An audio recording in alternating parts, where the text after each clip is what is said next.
हमारी मांगे सिर्फ दो हैं। मैं आपके चैनल के माध्यम से बताना चाहता हूँ, सिर्फ दो मांगे हैं।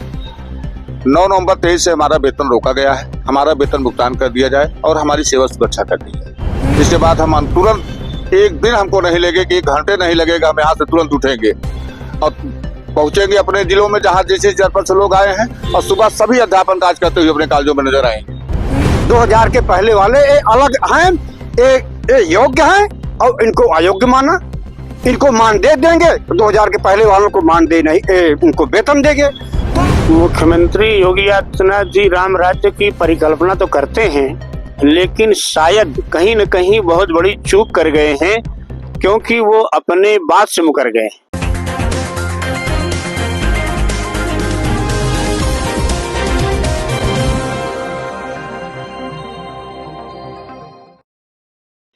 नमस्कार, मैं कीर्ति और आप देख रहे हैं जीके न्यूज। और अभी हम मौजूद हैं माध्यमिक शिक्षक निदेशालय में, जहां पर तमाम तदर्थ शिक्षक जो है वो बीते 18 दिसंबर से लगातार धरने पर बैठे हुए हैं।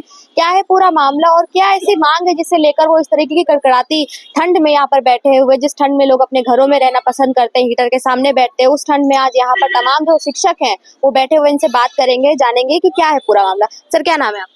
मेरा नाम प्रभात कुमार त्रिपाठी है, महामंत्री हूँ संघर्ष समिति का। सर, आप लोग बीते 18 दिसंबर से यहाँ पर लगातार बैठे हुए हैं, क्या मांग है और क्या ऐसी समस्या आ गई कि शिक्षक अपना स्कूल छोड़ के, बच्चों को छोड़ के आज यहाँ पर बैठे हैं? हमारी मांगे सिर्फ दो हैं। मैं आपके चैनल के माध्यम से बताना चाहता हूँ, सिर्फ दो मांगे हैं। 9 नवंबर 23 से हमारा वेतन रोका गया है, हमारा वेतन भुगतान कर दिया जाए और हमारी सेवा सुरक्षा कर दी जाए। इसके बाद हम तुरंत, एक दिन हमको नहीं लगेगा, 1 घंटे नहीं लगेगा, हम यहाँ से तुरंत उठेंगे और पहुंचेंगे अपने जिलों में जहाँ जिस जनपद से लोग आए हैं, और सुबह सभी अध्यापन कार्य करते हुए अपने कॉलेजों में नजर आएंगे। सिर्फ दो मांगों को लेकर बैठे हैं। आपने कहा कि आप लोगों का वेतन जो है वो रोका गया, क्यों रोका गया है? कोई समस्या उत्पन्न हो गई थी सरकार की तरफ से या आप लोगों की तरफ से? आप लोग पढ़ा नहीं रहे थे तो उन्होंने वेतन रोक दिया आप लोगों को? जी नहीं, ऐसा कुछ नहीं है। मैं 24 वर्षों से अध्यापन कार्य कर रहा हूँ। सुप्रीम कोर्ट में एक केस गया हुआ था 83/2016, उसमें आदेश पारित हुआ, लेकिन उसमें आदेश पारित ये हुआ कि जितने भी तदर्थ शिक्षक लंबे अरसे से काम कर रहे हैं, इनके लिए कोई सॉल्यूशन निकाला जाए और इनको विनियमित किया जाए। उसको ना करके, कोई सॉल्यूशन ना दे करके, ये तदर्थ शिक्षकों को निकालने का ही काम सरकार ने किया, जिसके अगेंस्ट 9 नवंबर 23 को एक इन्होंने शासनादेश निकाला। उसमें इन्होंने कहा कि सन 93 से लेकर के राजकोष से जितने भी वेतन पाने वाले शिक्षक हैं, इनको 9 अगस्त 93 से लेकर के अद्यतन तक और 9 नवंबर 23 तक पूरा भुगतान देते हुए इनको बाहर किया जाए। 8/7/24 को एक फिर पत्र जारी करते हैं कि इनको मानदेय पर भी रखा जाए, लेकिन उसको न मान करके सभी शिक्षक कोर्ट जाते हैं, माननीय उच्च न्यायालय जाते हैं। माननीय उच्च न्यायालय आदेश पारित करता है कि इनको वेतन भुगतान किया जाए। माननीय उच्च न्यायालय के आदेश के समादर में इन्होंने 93 से लेकर के 2000 तक के तदर्थ शिक्षकों का वेतन भुगतान करना शुरू कर दिया, लेकिन सन 2000 के बाद आधे का भुगतान किया, आधे का भुगतान नहीं किया।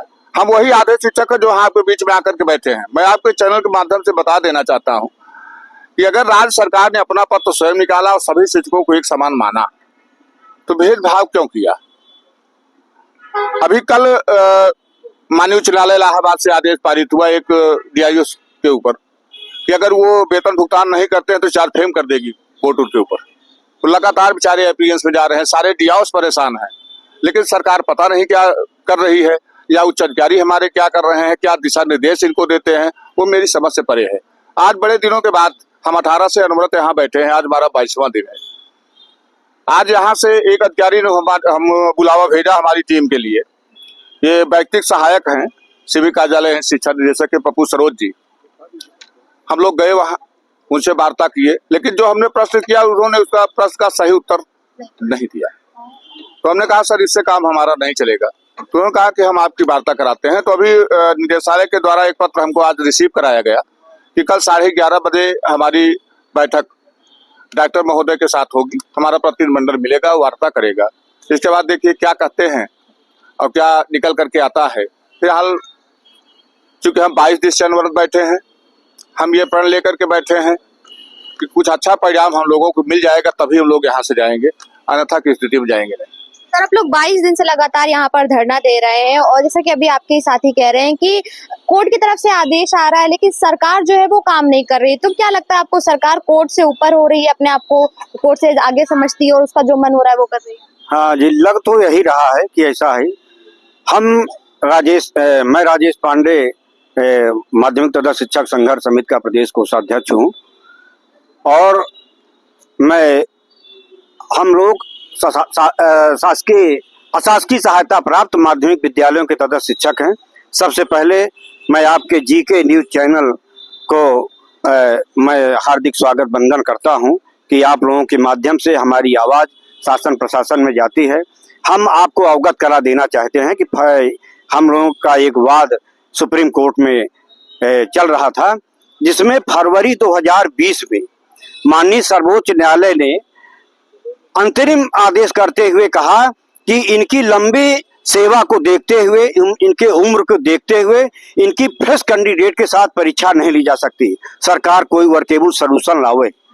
लेकिन उस समय तत्कालीन अपर सचिव महोदया जी ने केवल परीक्षा के लिए ही सलूशन दिया कि इनकी परीक्षा हो।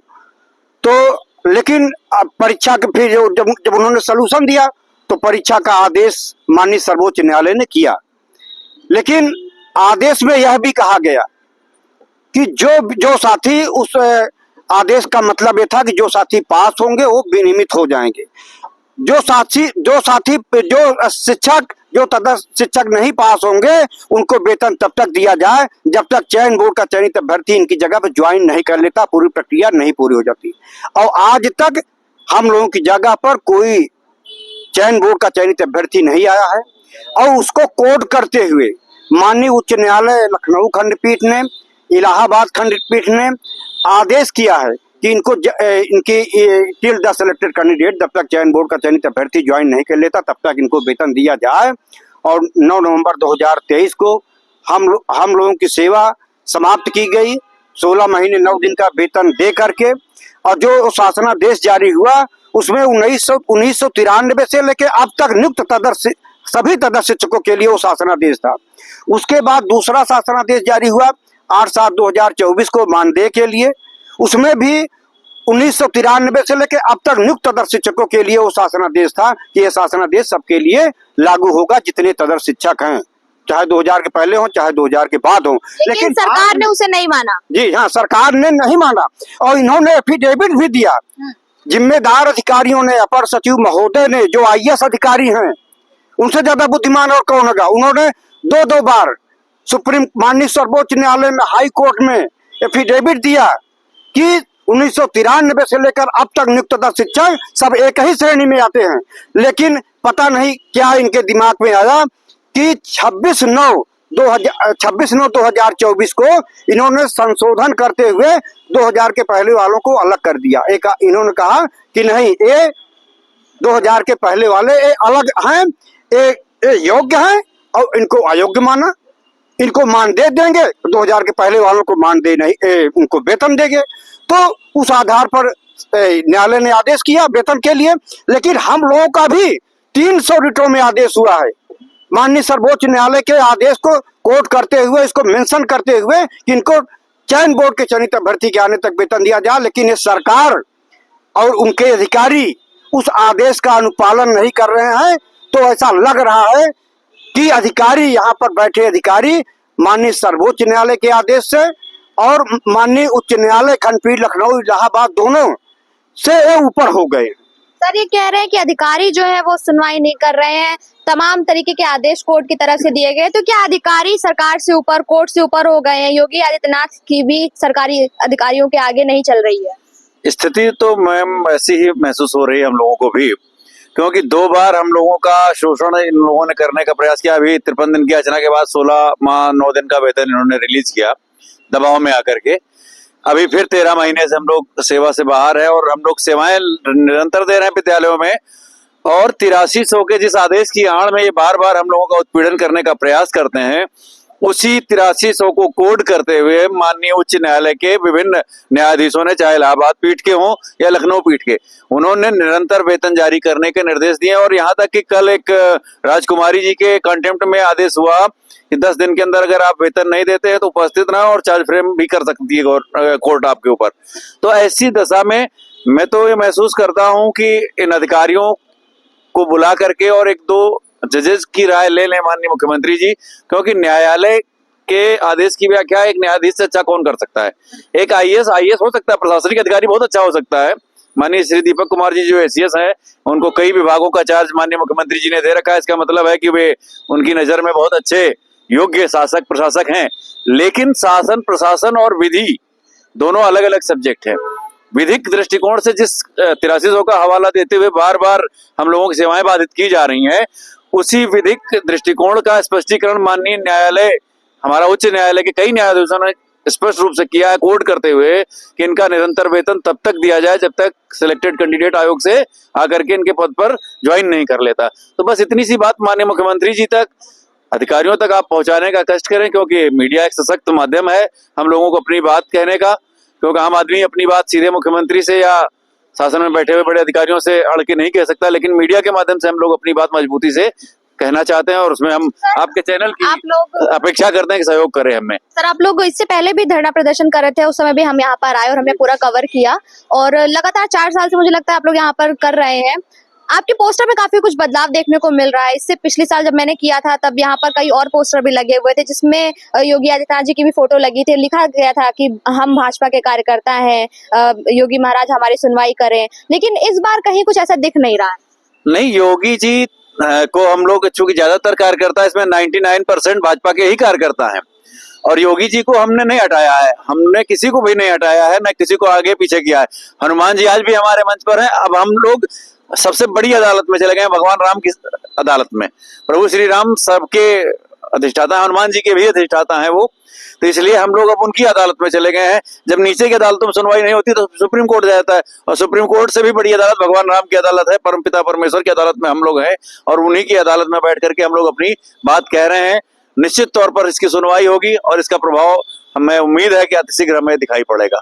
मुख्यमंत्री योगी आदित्यनाथ राम राज्य की बात करते हैं, राम राज्य में क्या शिक्षकों की यही हालत रहेगी, यही दशा रहेगी? मुख्यमंत्री योगी आदित्यनाथ जी राम राज्य की परिकल्पना तो करते हैं, लेकिन शायद कहीं न कहीं बहुत बड़ी चूक कर गए हैं, क्योंकि वो अपने बात से मुकर गए। अगर आपको याद हो तो 1 साल पहले यही विधानसभा में खड़े होकर माननीय मुख्यमंत्री जी ने स्वयं कहा था कि हमारा कोई भी शिक्षक सड़क पर नहीं जाएगा, मैं इनके लिए कोई अच्छा से अच्छा सोल्यूशन लाऊंगा और इनको मैं भूखों मरने के लिए नहीं छोड़ूंगा। तो मैं उनसे पूछना चाहता हूं कि उनका वो वादा कहाँ चला गया। और इसमें 98% केवल क्षत्रिय ब्राह्मण जनरल ही मारे जा रहे हैं। और ऐसे राम राज्य की परिकल्पना किस तरह से हो सकती है जहां पर कि सब सुंदर सब बिरु शरीरा अल्प मृत्यु नहीं कौने पीरा, राम राज बैठे त्रैलोका हर्षित भय गए सब शोका। तो जहां पर सारे शोक को समाप्त हो जाना चाहिए, वहीं पर ये हमारा शिक्षक समुदाय शोकाकुल बैठा हुआ है। तो हम कैसे मान लें कि उनका राम राज चल रहा है।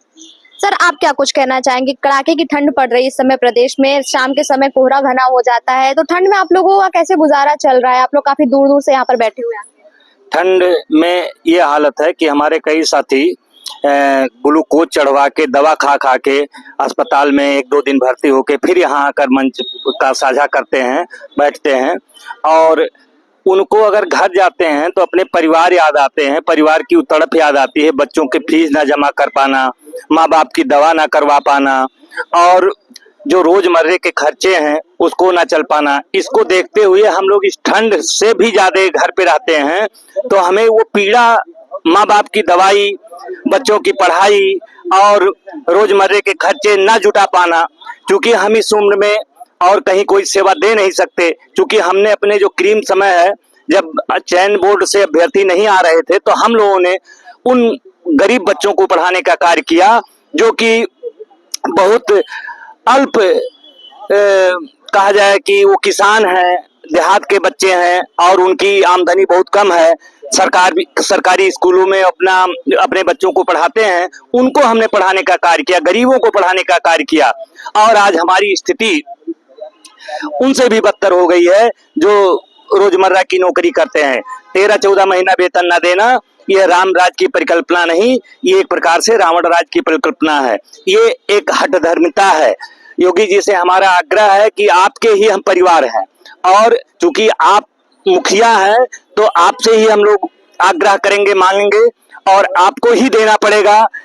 लेकिन आप हमारी बातों को, हमारी पीड़ा को अगर सुने, आप लोगों के माध्यम से मैं आप लोगों को धन्यवाद देना चाहूंगा। आपके माध्यम से अपनी बात को कहना चाह रहा हूं कि हमारे परिवार के कष्टों को इस ठंड में हमारे बच्चे भूखे तड़प रहे हैं, उनकी फीस नहीं जमा हो पा रही, माँ बाप की दवा नहीं हो पा रही है, इस सब का इंतजाम योगी जी, यही एक वेतन हम लोगों का सहारा है और इस उम्र में हम कुछ कर नहीं सकते और कोई नौकरी कर नहीं सकते क्योंकि हमने अपने क्रीम समय को इसमें योगदान दिया है। उस समय दिया है जब आपका चयन बोर्ड आयोग आज भी नहीं कार्य पर है और हम लोग व्यथित हैं बहुत ज्यादा। महाराज जी आपसे आग्रह है बार बार कि आप अपने उस कहे गए विधान परिषद में कि हमारा शिक्षक कोई भूखा नहीं रहेगा, सड़क पर नहीं जाएगा, उस वादा को पूरा करिए महाराज।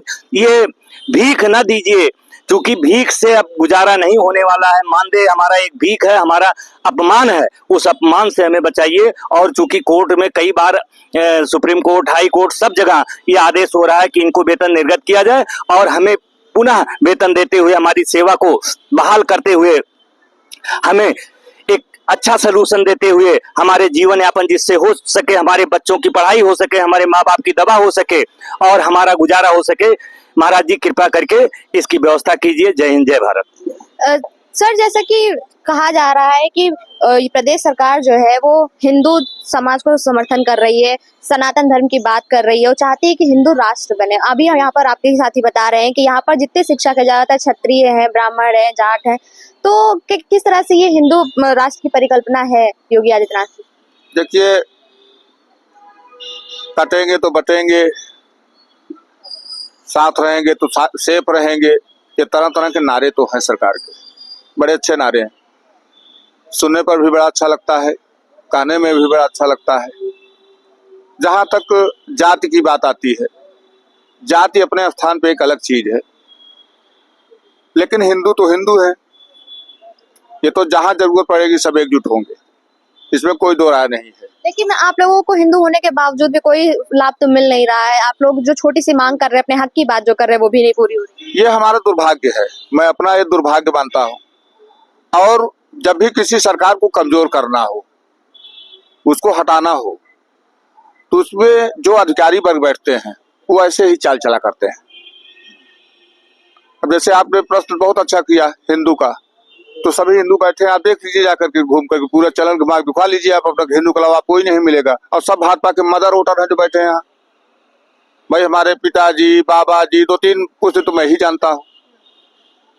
वहाँ पैंट पहन करके आज सच हमारे पिता उतर जाया करते थे, हमको सिखा दिया, हम भी सुबह उठ करके पहुंच जाते हैं, हम भी वही करते चले आ रहे हैं। लेकिन बरकरार अगर कोई रहा है तो सिर्फ अधिकारी रहा है। हमारी बातें सही रूप से माननीय मुख्यमंत्री जी के पास तक पहुंच नहीं पा रही। वहाँ से कोई अभी तक नहीं आया आप लोगों से मुलाकात करने? जी नहीं, मुख्यमंत्री जी की तरफ से तो कोई बात ही नहीं उठती। हम लोगों ने 1-2 बार अप्लाई भी किया है मिलने के लिए, लेकिन अभी हमको समय नहीं मिल पाया है। अधिकारियों के विषय मैंने आपसे बताया कि आज 22 दिन बाद मुझे बुलाया गया, थोड़ी सी वार्ता की गई, हमने जो प्रश्न किए उसका कोई उत्तर नहीं दिया गया। तब डायरेक्टर की अध्यक्षता में कल एक कमेटी हमारी जो है वो उनसे 11:30 बजे उन्होंने पत्र भेजा है मुझको मिलने के लिए। कल वार्ता करेंगे, देखिए कल क्या कहते हैं। करना इन्हीं को है, साहब पे सब होता है, बंदे ते कचुनाए। हम लोग अब साहब लोग ही सब कुछ कर रहे हैं, ना सरकार कुछ कर पा रही है, ना हम लोग कुछ कर पा रहे हैं। अगर कल की वार्ता के बाद भी कोई निष्कर्ष नहीं निकलता है और आप लोगों के हक में कोई बात नहीं होती, तो ये जो याचना कार्यक्रम आपका यहाँ पे चल रहा है, धरना प्रदर्शन आपका चल रहा है, इसकी रूपरेखा क्या होगी? किस तरह से आप इसे और आगे ले जाएंगे? कब तक चलेगा? जी बिल्कुल, हम इसको और आगे बढ़ाएंगे, इसको हम और विस्तृत करेंगे। और चूंकि अभी मैं खुलासा नहीं करूंगा, चूंकि आज हमारे जो कार्यक्रम के संयोजक अध्यक्ष हैं बाबू राजमणि सिंह जी, आज वो संयोग से नहीं आ पाए, उनकी पत्नी की तबीयत खराब है, थोड़ा सा उन्होंने बताया फोन करके। और चूंकि बड़ी समस्या हमारे सामने है, कितनी तेज ठंड है, आज तो धूप संयोग से निकला हुआ है। मैं आपको बता दूं, कम से कम 10-12 शिक्षक आज भी इसमें ऐसे आके बैठे हैं जो डिहाइड्रेशन का शिकार हो जाते हैं ठंड की वजह से। लेकिन वो अस्पतालों में जाते हैं, 3 बोतल ग्लूकोज चढ़वा करके सुबह हमसे कहते हैं भैया आई, फिर ठीक हो गए हैं। तो हम लोग चूंकि अनवरत यहाँ बैठे तो हम लोग कहते हैं नहीं आओ भैया, नहीं आओगे तो कैसे आसरा हमारा कार्यक्रम चलेगा। तो साथी इस तरह आते हैं। डर तो बहुत ये लगता है कि इस ठंड के मौसम में जिस हिसाब से आकर के तदर्थ शिक्षक यहाँ बैठता है, याचना करता है, भीख मांग रहा है, अपने पेट को जिलाने के बच्चों की परवरिश के लिए, माँ बाप की दवाई के लिए भीख मांग रहा है यहाँ बैठ करके। और जो इन अधिकारियों का जो बर्ताव है, हमको लगता है कभी कोई दुर्घटना न घटित हो जाए। बहुत सशंकित रहते हैं जितनी देर तक हम यहाँ बैठते हैं। आप समझिए कि कल कोई घटना न घट जाए, वो घटना घट जाएगी तो उसके उस माँ बाप को हम जाकर के यहाँ से क्या बताएंगे, उसकी पत्नी को, उसके परिवार को हम यहाँ से जाकर के क्या बताएंगे कि हमने याचना काट के और लगा मैं भीख मांग रहा था, मेरे साथ ऐसा हुआ। ये भी एक बहुत पीड़ा बनी रहती है मैम। जब से आता हूँ सुबह से लेकर शाम तक, जब तक याचना कार्यक्रम शाम को समाप्त नहीं हो जाता, यहाँ से जाता नहीं, तो एक पीड़ा बनी रहती है कि हमारा शिक्षक घर पहुंच गया कि नहीं पहुंच गया, कैसी हालत है उसकी। 36 जनपद से टीचर यहाँ आते हैं। आज भी आप देख रहे हैं 250-300 संख्या आज भी है। लगभग 300, 400, 500, 600 वैसे शिक्षक डेली यहाँ बैठ रहे हैं। तो जैसा कि आपने देखा यहाँ पर उपस्थित तमाम तदर्थ शिक्षक जो हैं जिनसे हमने बात की, और सभी का ये कहना है कि हम अभी 22 दिन हो गए यहाँ पर बैठे हुए हैं, अधिकारियों की तरफ से कोई भी कार्रवाई जो है वो नहीं की जा रही। मुख्यमंत्री योगी आदित्यनाथ कोई बात नहीं सुनना चाहते हैं। इससे पहले भी 4 साल से लगातार ये लोग इसी प्रयास में लगे हुए हैं कि सरकार की तरफ से जो वेतन इनका रोका गया है उसे जल्द से जल्द निर्गत किया जाए, ताकि इनका जो घर खर्च है वो ठीक तरीके से चल सके। इनकी लगातार बस एक ही मांग है कि सरकार की तरफ से जो वेतन रोका गया उसे दिया जाए, जो सम्मान इन्हें मिलना चाहिए, बाकी शिक्षकों की तरह वो सम्मान भी इन्हें दिया जाए। कैमरा पर्सन के साथ में कीर्ति, जीके न्यूज़।